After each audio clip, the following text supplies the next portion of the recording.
MLA Rasamayi Balakishan camp కార్యాలయంలో శంకరపట్నం మండలం విశ్వబ్రాహ్మణ సంఘం అధ్యక్షులు తాటికొండ సదానందచారి ఆధ్వర్యంలో సంఘ నాయకులు కలిసి ఎమ్మెల్యే గారికి వినతి పత్రం అందజేశారు. 2017లో పంచవృత్తిదారులైన విశ్వకర్మలకు 2500 కోట్లు మంజూరు చేస్తామని తెలిపిన ప్రభుత్వం విస్మరించి వెంటనే విడుదల చేయాలని కోరారు. ప్రతి మండల కేంద్రంలో ప్రొఫెసర్ జయశంకర్ సార్ గారి విగ్రహాన్ని ఏర్పాటు చేయాలని, 50 సంవత్సరాలు నిండిన ప్రతి విశ్వకర్మకు 3000 రూపాయల పింఛన్ను అందించాలని పేర్కొన్నారు. బీసీ కార్పొరేషన్ నుండి వడ్డీ లేని రుణాలను మంజూరు చేయాలని తెలిపారు.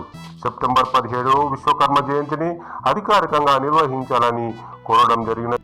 ఎమ్మెల్యే రసమై బాలకిషన్ సానుకూలంగా స్పందించి వెంటనే సమస్యలను పరిష్కరించే దిశలో ఏర్పాటు చేస్తానని తెలిపారు. ఈ కార్యక్రమంలో జిల్లా అధ్యక్షులు కొత్తపల్లి సత్యనారాయణ, మండల ప్రధాన కార్యదర్శి కొండపాక ప్రసాద్, ఉపాధ్యక్షులు నర్సింగోదు కృష్ణ, మంతెన రవి, కోశాధికారి ఓ శ్రీనివాస్, ఏ రమేష్, కృష్ణ, ఎన్ సంతోష్, ఓ సతీష్, కె ధనచారి, ఎం వెంకటేష్ తదితరులు పాల్గొన్నారు.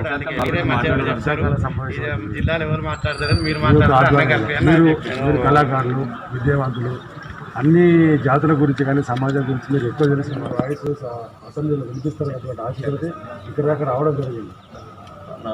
ఏంటంటే ప్రభుత్వ చేసుకుంటే 450 కోట్లు ప్రకటించింది. ఇంతవరకు కూడా మాకు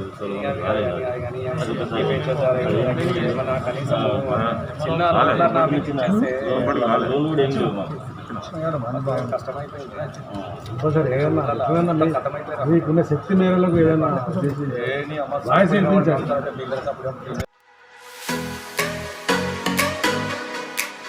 అప్డేట్ వార్తల కోసం MS4 టీవీ న్యూస్ ఛానల్ను వీక్షించండి. సబ్స్క్రైబ్ చేయడం మరవకండి. Please subscribe our channel.